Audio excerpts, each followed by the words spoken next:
145 টাকা গত সপ্তাহে লাল ডিম ছিল, এখন আজকে 140 টাকা। পুরান আলু আগে বিক্রি করছি 75 টাকা, এখন ব্যস্ত আছি 70 টাকা। মানে আলুটা এখনো কমছে না, আশাবাদী আরো এক সপ্তাহের ভিতরে কমে যাবে।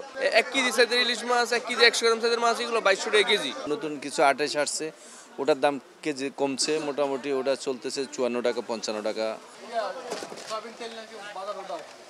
গত সপ্তাহে মনে করেন 145 টাকা ছিল। সপ্তাহে বলতে কি এগুলা রেগুলারই মাল একটু আপ ডাউন করতে আছে। তবে 145 টাকা গত সপ্তাহে লাল ডিম ছিল, এখন আজকে 140 টাকা। সাদা ডিম সেম একই অবস্থা, 135 টাকা ডজন আজকে বাজারে চলবে। সাদা ডিম ছিল গত সপ্তাহে ছিল 140, এই সপ্তাহে আছে 135। এখন শীতকালীন সবজি টবজি আছে, মাছ আছে, ডিমের উপরে অতটা চাপ নাই, আর ডিমের আমদানি আছে ভালোই। শীতকালে মনে করেন আমরা নদীতে ইলিশ মাছ কমই, অন্য মাছ ভালোই আছে, কিন্তু ইলিশ মাছ যেগুলো এই যে 1 কেজির উপরের সাইজ যেগুলো, এগুলো নদীতে নাই বললেই চলে। একদম অল্প মাছ আসছে, 1 কেজি সাইজের ইলিশ মাছ, 1 কেজি 100 গ্রাম সাইজের মাছ, এগুলো 2200 টাকা কেজি।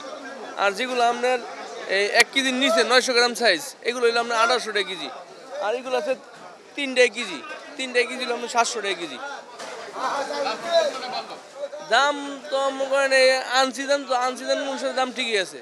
চিংড়ি গত সপ্তাহে বেচছি 900 1000, এই সপ্তাহে বেচতেছি 750 800।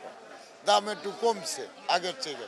ওই শিং মাছ ওই আগের দামই আছে 500 টাকা, এই দামই। মাগুর মাছ ওই দেশিটা 800 টাকা, দেশি কই 1000 টাকা কেজি।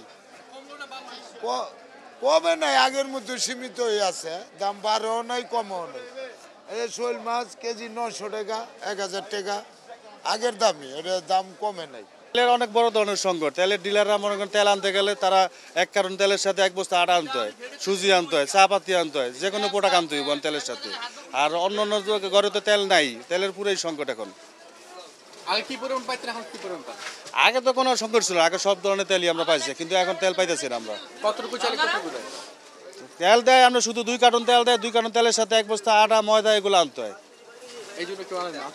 তা কি করবো, আপনার 2 কার্টন তেলের সাথে আটা ময়দা আনলে আটা ময়দা কি করবো? আটা ময়দা তো ওরকম চলে না, তেল তো আমরা 2 কার্টন লাগে না 5 মিনিট বেচতে, কিন্তু আটা ময়দা তো আমার 2-3 দিন যাবো গা।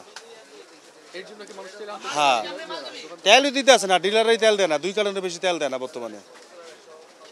হ্যাঁ, দাম বাড়ে না, তারা গায়ে রেটে মাল নিতেছে, দাম কোনো বাড়ায় নাই, কিন্তু তারা গায়ে রেটে বিক্রি করতেছে বর্তমানে।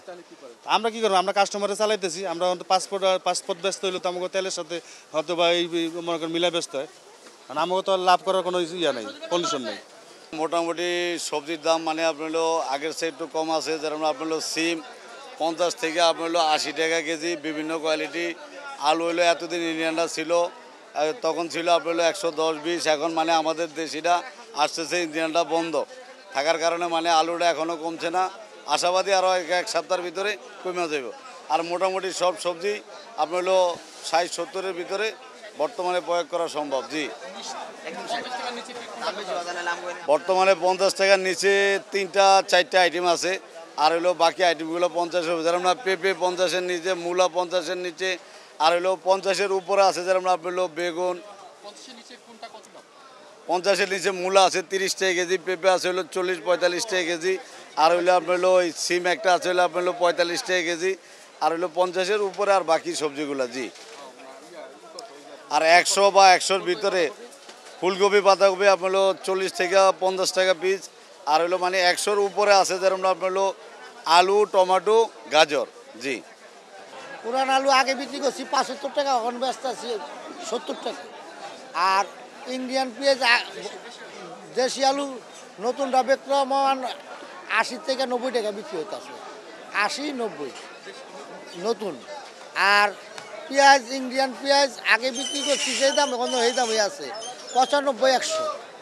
আর দেশি পেঁয়াজ আছে বর্তমানে 110 টাকা। বাজার বাড়েও নাই কমেও নাই, এই দামই বর্তমান আছে, আগের মতনই আছে। আর আদা রসুনের দাম স্বাভাবিকভাবেই আছে।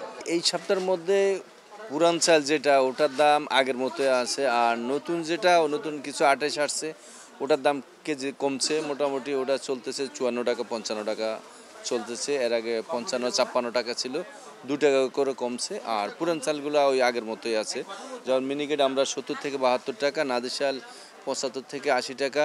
আর এই সন্না গুটি যেগুলো এগুলো নতুন আসতেছে, আসলে কমবে, আমরা এখনো পাচ্ছি না, পাইলে কমবে না। আরো কমবে? হ্যাঁ, আরও কমার সম্ভাবনা আছে নতুনগুলা।